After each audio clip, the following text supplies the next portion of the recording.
हाय, तो यहाँ पे एक लेटेस्ट न्यूज़ है कि यूनियन बजट ये most probably third week of July में आने के चांसेस है। तो यहाँ पे थर्ड और फोर्थ वीक के अंदर यहाँ पे आपका असेंबली सेशंस भराई जाएंगी। वो टाइम पे यहाँ पे आपका फिस्कल बजट 2024 का हम लोगों को देखने को मिल सकता है।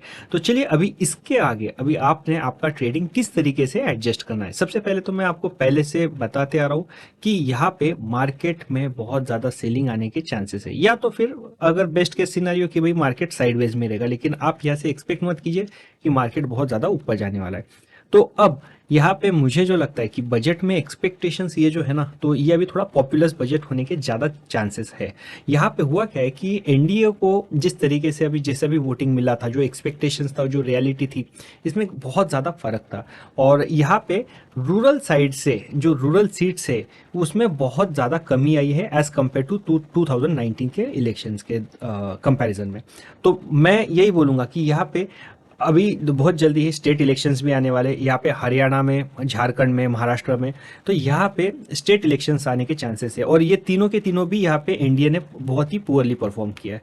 तो वापस से यहाँ पे कुछ बेटर इनको सीट वोट शेयर अगर बढ़ाना है और आगे जाके भी चीज़ें अच्छी करनी है, तो there is a very high chance कि ये वाला जो बजट आने वाला है ये थोड़ा सा रूरल इकोनॉमी को बूस्ट देने वाला यहाँ पे आ सकता है। तो आप यहाँ पे एक्सपेक्ट कर सकते हैं कि एक तो फर्टिलाइजर की सब्सिडी होगी, या तो फिर यहाँ पे खरीफ या रबी से रिलेटेड एमएसपीज जो है वो इंक्रीज कर देखने को मिल सकती है। मनरेगा का हम लोगों को इंक्रीज करने मिलेगा।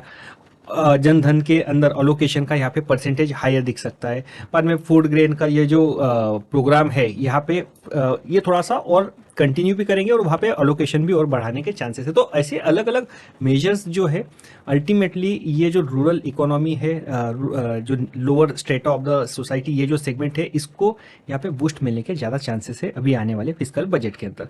तो अब हम लोगों ने फॉर ट्रेडिंग पर्पस हम लोगों ने सेक्टर किस पे फोकस करना है। हम लोगों को ऐसी, मतलब मैं आपको कुछ कुछ नाम बताऊंगा यहाँ पे। ऑटो सेगमेंट के अंदर जैसे एस्कॉर्ट्स कुबोटा हो गया, वीएसटी टाइलर्स ट्रैक्टर्स, तो ये रूरल इकोनॉमी से इनका ज़्यादा परसेंटेज यहाँ पे अलोकेशन ज़्यादा है इनका। तो ऑपरेशनली ये लोग रूरल इकोनॉमी को बूस्ट अगर मिलती है तो इनको भी यहाँ पे फायदा हो सकता है। इसी के साथ एग्रो केमिकल, सीड्स, जैसे हम लोगों ने अभी तक के जितने भी कंपनीज देखी है तो वहाँ पे भी उन लोगों को हायर डिमांड एक्सपेक्टेड है। इसी के साथ हाउसिंग फाइनेंस कंपनीज जो टियर 3 टियर 4 यहाँ पे उन सेगमेंट्स को यहाँ पे हाउसिंग फाइनेंस के अंदर देती है, अफोर्डेबल हाउसिंग फाइनेंस के अंदर जो चीज़ें होती है, तो उन लोगों को भी काफ़ी ज़्यादा फायदा हो सकता है। तो आपने वहाँ पे फोकस करना है। बाय डिफ़ॉल्ट एफएमसीजी में आपको बहुत पहले से कहते आया हूँ कि वहाँ पे आपको फोकस करना है। और छोटे वाले बैंक जिनका रूरल प्रेजेंस थोड़ा सा ज़्यादा है, जैसे करूर वैश्य बैंक है, सिटी यूनियन बैंक है, उत्कर्ष स्मॉल फाइनेंस बैंक है, तो इनका जो एक्सपोजर है रूरल इकोनॉमी का वो कुछ ज़्यादा है। तो इन बैंकों को भी इस चीज़ का फ़ायदा हो सकता है। तो आप एक्सपेक्टेशन ऐसा रख लीजिए कि ये सेक्टर्स अभी आगे आने वाले टाइम पीरियड में इनको थोड़ा सा ज़्यादा बूस्ट मिल सकता है।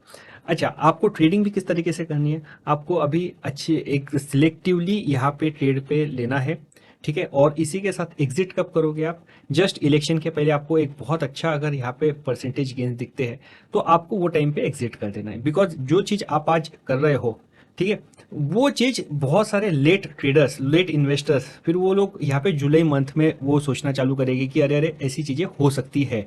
तो वो लोग जो लेट यहाँ पे लेंगे तो वो टाइम पे हम लोग एग्जिट कर देंगे, और हम लोग फिर यहाँ पे बजट वाला जो चीज़ है अनसर्टनटी की, अगर नहीं है, एक्सपेक्टेशन के हिसाब से वैसा नहीं चला, तो हम लोग उसे नहीं प्ले आउट करेंगे। लेकिन वैसा नहीं हुआ, आप फ्लैट में होगे, तो it is better to take out that type of risk कि चलिए देख लेते हैं कि होता है या नहीं होता है, क्योंकि स्टॉप लॉस वैसे ट्रिगर हो गया तो आपको एग्जिट करना ही करना है।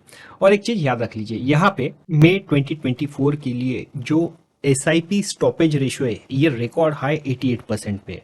तो याद रख लीजिए, इसके पीछे दो रीजन हो सकते हैं। एक तो केवाईसी वैलिडेशन जो इसका है, केवाईसी रिलेटेड इश्यूज चल रहे हैं उसकी वजह से भी ये हो सकता है, लेकिन मोस्ट इंपॉर्टेंटली यहाँ पे वैल्यूएशन बहुत ज़्यादा स्ट्रेच्ड सब लोगों को लगे थे। और इसी के साथ यहाँ पे जो SIP के स्टॉपेज है, तो यहाँ पे मार्केट में इनफ्लो म्यूचुअल फंड को कम आता हुआ दिखा है मई 2024 के लिए। तो आप यहाँ पे समझ सकते हैं कि मार्केट जेन्युइनली एक ओवरहिट सेगमेंट यहाँ पे टेरिटरी में जा चुका है।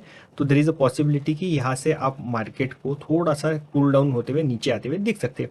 तो आपको ऐसे ही सेक्टर्स में रुकना है जो अभी तक के हम लोगों ने बात किया है, और ज़्यादा आपने यहाँ पे साइक्लिकल या जो कैपिटल इंटेंसिव वाले सेगमेंट्स है जो अभी तक बहुत अच्छे रिटर्न्स आपको दिए हैं, आपको उसमें जाना नहीं है। वैल्यूएशन बहुत ज़्यादा स्ट्रेस्ड है, मुश्किल है कि वो वैल्यूएशन, मतलब आज अगर आप ले लो तो देर इज़ अ पॉसिबिलिटी अगर मार्केट नीचे गिर जाता है तो आप एक्सटेंडेड टाइम पीरियड के लिए आपका फंड्स ब्लॉक रहेगा, आप अनरियलाइज्ड लॉसेस देखते हुए रहोगे, और उसे वापस से वो ब्रेक इवन अचीव करने के लिए एक अच्छा खासा टाइम पीरियड ड्यूरेशन लग सकता है। तो थोड़ा सा आप वो चीज़ें समझ के ही सेक्टर में अपना जो पोजिशनिंग है तो वो सही से कीजिए, और विदाउट स्टॉप लॉस अभी के टाइम में काम करना टालिए।